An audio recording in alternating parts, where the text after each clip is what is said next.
Hi ನಮಸ್ತೆ ಎಲ್ರಿಗೂ ಸವಿರುಚಿಯ ಆಟ ಚಾನಲ್ಗೆ ಸ್ವಾಗತ.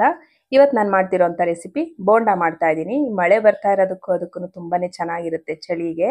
ತುಂಬ ಸಿಂಪಲ್ ಆಗಿ ಹೇಗೆ ಮಾಡೋದು ಅಂತ ನೋಡ್ಕೊಳ್ಳೋಣ. ನಾನು ಇವತ್ತು ಮೆಂತ್ಯ ಸೊಪ್ಪನ್ನ ಉಪಯೋಗಿಸ್ಕೊಂಡು ಬೋಂಡಾನ ಮಾಡ್ತಾ ಇದ್ದೀನಿ. ಹೇಗೆ ಮಾಡೋದು ಅಂತ ನೋಡ್ಕೊಳ್ಳೋಣ. ಅದಕ್ಕೂ ಮೊದಲು ಯಾರಾದರೂ ನನ್ನ ಚಾನಲ್ ಸಬ್ಸ್ಕ್ರೈಬ್ ಮಾಡದೆ ನೋಡ್ತಾ ಇದ್ರೆ ದಯವಿಟ್ಟು ಸಬ್ಸ್ಕ್ರೈಬ್ ಮಾಡ್ಕೊಂಬಿಡಿ. ಮೊದಲಿಗೆ ನಾನಿಲ್ಲಿ ಒಂದು ಪಾತ್ರೆ ಇಟ್ಕೊಂಡಿದ್ದೀನಿ. ಪಾತ್ರೆಗೆ 2 ಈರುಳ್ಳಿನ ಸಣ್ಣದಾಗಿ ಕಟ್ ಮಾಡಿ ಸೇರಿಸ್ಕೊಂಡಿದ್ದೀನಿ. ಮತ್ತೆ 7 ರಿಂದ 8 ಹಸಿ ಮೆಣಸಿನಕಾಯಿನ ಹಾಕೊಂಡಿದ್ದೀನಿ. ಮತ್ತೆ 1 ಹಿಡಿಯಷ್ಟು ಮೆಂತ್ಯ ಸೊಪ್ಪನ್ನು ಕೂಡ ಹಾಕೊಂಡಿದ್ದೀನಿ. ಮೆಂತ್ಯ ಸೊಪ್ಪು ಆರೋಗ್ಯಕ್ಕೆ ತುಂಬಾನೇ ಒಳ್ಳೆಯದು. ಮತ್ತೆ ನಾನು ಕೊತ್ತಂಬರಿ ಸೊಪ್ಪನ್ನ ಇಲ್ಲಿ ಸೇರಿಸ್ಕೊಂಡಿದ್ದೀನಿ. 1 ಹಿಡಿಯಷ್ಟು ಸಣ್ಣದಾಗಿ ಕಟ್ ಮಾಡಿಕೊಂಡು 150 ರಿಂದ 200 ಗ್ರಾಮ್ ಅಷ್ಟು ಕಡಲೆ ಹಿಟ್ಟನ್ನು ನಾನು ಸೇರಿಸ್ಕೊಂಡಿದ್ದೀನಿ. ಇದಕ್ಕೆ 1 ಟೇಬಲ್ ಸ್ಪೂನ್ ಅಷ್ಟು ಅಕ್ಕಿ ಹಿಟ್ಟನ್ನು ಸೇರಿಸ್ಕೊಂಡಿದ್ದೀನಿ. ಮತ್ತೆ 1 ಚಿಟಿಕೆ ಸೋಡಾ ಕೂಡ ನಾನು ಹಾಕೊಂಡಿದ್ದೀನಿ. ಮತ್ತೆ ಉಪ್ಪು ರುಚಿಗೆ ಎಷ್ಟು ಬೇಕೋ ಅಷ್ಟು ಉಪ್ಪನ್ನು ಕೂಡ ನಾನಿಲ್ಲಿ ಸೇರಿಸ್ಕೊಂಡಿದ್ದೀನಿ. ಮತ್ತೆ ಸ್ವಲ್ಪ ಅಜ್ವಾಯಿನ ತಗೊಂಡಿದ್ದೀನಿ. ಚೆನ್ನಾಗಿರುತ್ತೆ, ಜೀರ್ಣ ಆಗುತ್ತೆ ಚೆನ್ನಾಗಿ ಅಂತ. ಗ್ಯಾಸ್ಟ್ರಿಕ್ ಕೂಡ ತುಂಬ ಒಳ್ಳೆಯದು. ಅಜ್ವಾಯಿನ ಕ್ರಷ್ ಮಾಡಿ ಹಾಕ್ಕೊಂಡು ನೀರು ಸೇರಿಸೋದಕ್ಕಿಂತ ಮುಂಚೆ ಒಂದ್ಸಲಿ ಚೆನ್ನಾಗಿ ಮಿಕ್ಸ್ ಮಾಡ್ಕೊಂಬಿಡೋಣ. ಈ ರೀತಿಯಾಗಿ ಎಲ್ಲವುದು ಈರುಳ್ಳಿ ಸೊಪ್ಪು ಎಲ್ಲವುದು ಚೆನ್ನಾಗಿ ಕಲಿಸ್ಕೊಳ್ಳೋಣ. ಈ ನೀರಿನ ಅಂಶ ಏನಿರುತ್ತೆ ಈರುಳ್ಳಿನಲ್ಲಿ ಅದೆಲ್ಲ ಬಿಟ್ಕೊಳ್ಳಿ. ಅಲ್ಲಿವರೆಗೂ ನಾನು ಈ ಥರ ಕಲಿಸ್ಕೊಂಡು ಇವಾಗ ನಾನು ಇದಕ್ಕೆ ಸ್ವಲ್ಪನೇ ನೀರು ಸೇರಿಸ್ಕೊಂಡು ಕಲಿಸ್ಕೊತೀನಿ. ಒಟ್ಟಿಗೆ ನೀರು ಹಾಕ್ಕೊಳ್ಳೋದು ಬೇಡ. ಸ್ವಲ್ಪ ನೀರನ್ನು ಹಾಕ್ಕೊಂಡು ನಾವು ಈ ರೀತಿಯಾಗಿ ಕಲಿಸ್ಕೊಳ್ಳೋಣ. ಒಟ್ಟಿಗೆ ನೀರು ಹಾಕೊಂಡ್ಬಿಟ್ರೆ ತುಂಬಾ ತೆಳ್ಳಗಾಗೋಗ್ಬಿಡುತ್ತೆ. ನೋಡಿ, ಸ್ವಲ್ಪ ನಮಗೆ ಎಷ್ಟು ನೀರು ಬೇಕೋ ಅಷ್ಟನ್ನು ನಾವು ಹಾಕ್ಕೊಂಡು ಈ ರೀತಿಯಾಗಿ ಚೆನ್ನಾಗಿ ಕಲಿಸ್ಕೋಬೇಕು. ಚೆನ್ನಾಗಿ ಮಿಕ್ಸ್ ಆಗಬೇಕು ಸೊಪ್ಪು ಇದೆಲ್ಲ, ಈರುಳ್ಳಿ ಎಲ್ಲ ಕಡಲೆ ಹಿಟ್ಟಿಗೆ. ನಾವಿಲ್ಲಿ ಹಸಿಮೆಣಸಿನ್ಕಾಯಿ ಹಾಕಿರೋದ್ರಿಂದ ಇದು ಚೆನ್ನಾಗಿ ಕಲಿಸಿದಾಗ ಹಸಿಮೆಣಸಿನ್ಕಾಯಿ ನೀರಲ್ಲಿ ಇರುವಂಥ ಖಾರ ಎಲ್ಲ ಚೆನ್ನಾಗಿ ಹಿಟ್ಟಿಗೆ ಬಿಟ್ಕೊಳ್ಳುತ್ತೆ. ಫ್ಲೇವರ್ ಕೂಡ ಚೆನ್ನಾಗಿರುತ್ತೆ, ರುಚಿ ಕೂಡ ಚೆನ್ನಾಗಿರುತ್ತೆ. ಈ ರೀತಿಯಾಗಿ ಕಲಿಸ್ಬಿಟ್ಟು ನಾನು ಒಂದು 10 ರಿಂದ 15 ನಿಮಿಷ ಎತ್ತಿಟ್ಟಿದೆ. ನೋಡಿ, ಈ ರೀತಿಯಾಗಿ ಈರುಳ್ಳಿನಲ್ಲಿ ಇರುವಂಥ ನೀರಿನ ಅಂಶ ಎಲ್ಲ ಬಿಟ್ಕೊಂಡಿದೆ. ನಿಮಗೆ ಏನಾದರೂ ಈ ಥರ ಸಾಫ್ಟ್ ಆಗಿಲ್ಲ ಅಂದರೆ ಇನ್ನು ಸ್ವಲ್ಪ ನೀರು ಹಾಕ್ಕೊಂಡು ಕಲಿಸ್ಕೊಳ್ಳಿ. ಇವಾಗ ಇದನ್ನು ಸೈಡ್ಗೆ ಎತ್ತಿಟ್ಕೊಂಡ್ಬಿಟ್ಟು ನಾವು ಎಣ್ಣೆ ಕಾಯೋದಕ್ಕೆ ಇಡೋಣ. ಎಣ್ಣೆ ಕಾಯೋದಕ್ಕೆ ನಾನು ಸ್ಟವ್ ಹಚ್ಕೊಂಡು ಒಂದು ಬಾಣಲೆ ಇಟ್ಕೊಂಡಿದ್ದೀನಿ. ಬಾಣಲೆಗೆ ನಾನು ಒಂದು ಅರ್ಧ ಲೀಟ್ರಷ್ಟು ಎಣ್ಣೆಯನ್ನು ಹಾಕ್ಕೊಂಡಿದ್ದೀನಿ.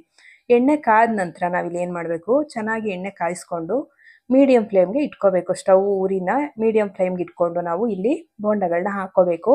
ಐ ಫ್ಲೇಮಲ್ಲಿ ಇದ್ದಾಗಲೇ ಹಾಕ್ಕೊಂಡ್ರೆ ಬೋಂಡನ ಮೇಲೆಲ್ಲ ಸೀದೋಗ್ಬಿಡುತ್ತೆ. ಮತ್ತು ಒಳಗಡೆ ಬೆಂದಿರೋದಿಲ್ಲ, ಹಸಿ ಇರುತ್ತೆ. ಒಳಗಡೆ ಹಿಟ್ಟೆಲ್ಲ ಹಂಗೆ ಇರುತ್ತೆ, ಕಡಲೆ ಹಿಟ್ಟೆಲ್ಲ. ಅದರಿಂದ ನಾವೇನು ಮಾಡಬೇಕು, ಚೆನ್ನಾಗಿ ಎಣ್ಣೆ ಕಾದ್ಮೇಲೆ ಬೋಂಡ ಹಾಕಬೇಕಾದ್ರೆ ಮೀಡಿಯಂ ಫ್ಲೇಮಲ್ಲಿ ಇಟ್ಕೋಬೇಕಾಗುತ್ತೆ. ಮೀಡಿಯಂ ಫ್ಲೇಮಲ್ಲಿ ಇಟ್ಕೊಂಡು ಸ್ವಲ್ಪ ಟೈಮ್ ಆದರೂ ಆಗುತ್ತೆ ಅಂತ ನೀಟಾಗಿ ಚೆನ್ನಾಗಿ ಬೇಯಿಸ್ಕೋಬೇಕು. ಆವಾಗ ಒಳಗಡೆ ಎಲ್ಲ ಚೆನ್ನಾಗಿ ಬೆಂದಿರುತ್ತೆ, ಒಳ್ಳೆ ಫ್ಲೇವರ್ ಕೂಡ ಇರುತ್ತೆ. ಬೋಂಡ ತುಂಬಾ ಚೆನ್ನಾಗಿರುತ್ತೆ ತಿನ್ನೋದಕ್ಕೆ. ನೋಡಿ, ಈ ರೀತಿಯಾಗಿ ಎಲ್ಲ ಬೋಂಡಗಳನ್ನ ನಾನು ಎಣ್ಣೆಗೆ ಹಾಕಿದ್ಮೇಲೆ ಎಷ್ಟು ಇಡ್ಸುತ್ತೆ ನೋಡಿಕೊಂಡು ಎಣ್ಣೆನ ಹಾಕಿದ್ಮೇಲೆ ಬೋಂಡಗಳನ್ನ ಈ ಹಿಟ್ಟೆಲ್ಲ ಸ್ವಲ್ಪ ಬೆಂದಮೇಲೆ ನಾವು 2 ಸೈಡನ್ನು ಈ ರೀತಿಯಾಗಿ ತಿರುಗಿಸ್ಕೊತಾ ಬರಬೇಕು. ಎಲ್ಲ ಸೈಡು ಬೇಯಬೇಕಲ್ವ ಚೆನ್ನಾಗಿ ಬೋಂಡಗಳು. ಅದರಿಂದ ನಾವು ಒಂದು ಜಾಲರಿ ಸಹಾಯದಿಂದ ಚೆನ್ನಾಗಿ ಈ ರೀತಿಯಾಗಿ ಮಿಕ್ಸ್ ಮಾಡ್ಕೊಳ್ಳೋಣ. ಅಂದರೆ ಮಡ್ಚಾಕ್ತಾ ಇರೋಣ. ಯಾವ ರೀತಿ ಬಣ್ಣ ಚೇಂಜ್ ಆಗಬೇಕು ಅಂದರೆ ತೋರಿಸ್ತೀನಿ ನೋಡಿ. ಕಂದು ಬಣ್ಣ ಬರಬೇಕು. ಇವಾಗ ಇನ್ನೂ ಬೆಂದಿಲ್ಲ, ಇನ್ನು ಬೇಯಬೇಕಿದು. ನಾವು ಐ ಫ್ಲೇಮಲ್ಲಿ ಇಟ್ಟರೆ ಬೇಗ ಬೆಂದಿರೋ ಥರ ಕಾಣುತ್ತೆ, ಆದರೆ ಒಳಗಡೆ ಬೆಂದಿರಲ್ಲ. ಅದರಿಂದ ನಾನು ಮೀಡಿಯಂ ಫ್ಲೇಮ್ ಇಟ್ಕೊಂಡು ಈ ರೀತಿಯಾಗಿ ಬೋಂಡ ಮಾಡ್ಕೊಳ್ಳೋದು ಯಾವಾಗಲೂ ಅಷ್ಟೇ. ನೋಡಿ, ಈ ರೀತಿ ಮಡ್ಚಾಕೋತಾ ಇರಬೇಕು. ಚೆನ್ನಾಗಿ ಬೇಯಬೇಕು ಒಳಗಡೆ ಎಲ್ಲ. ಇದು 3 ರಿಂದ 4 ನಿಮಿಷನಾದರೂ ಆಗುತ್ತೆ ಒಂದು ರೌಂಡು ಬೋಂಡ ಬೇಯಿಸ್ಕೊಳ್ಳೋದಕ್ಕೆ. ಈ ರೀತಿಯಾಗಿ ನಾವು ಬೇಯಿಸ್ಕೋಬೇಕು. ಐ ಫ್ಲೇಮ್ ಇಟ್ಟರೆ ಬೇಗನೆ ಬೇಯುತ್ತೆ, ಆದರೆ ಒಳಗಡೆ ಬೆಂದಿರಲ್ಲ ಅಂತ.